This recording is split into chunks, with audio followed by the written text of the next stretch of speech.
The way I define grit is simply two things: passion and perseverance for very long-term goals. Every day you wake up and you're still interested in it. You understand that it matters to other people.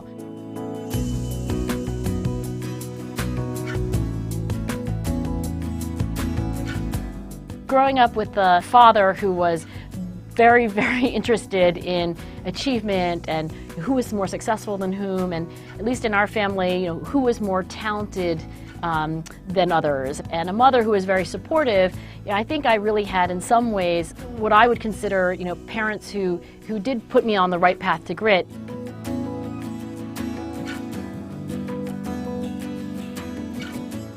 In addition to being, a role model for grit himself in the way he lived his life, my dad actually articulated a very different message when he spoke to me. So when I was a little girl, just out of the blue, he would say things like, you're no genius. Of my mother, who is an artist, he would say, you're no Picasso.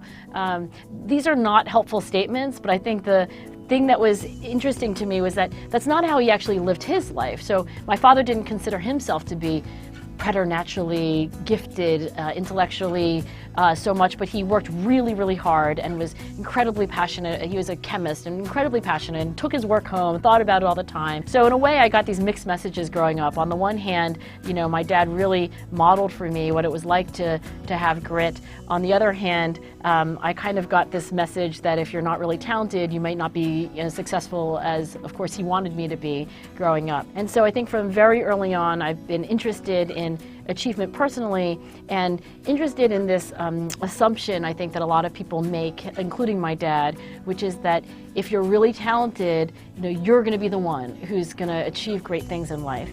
And what I came to realize from my own personal experience, and certainly through my psychological research, is that that is in large part a myth, that the really talented people don't always stick with things in the long run, and people for whom things aren't super easy end up in many cases prevailing.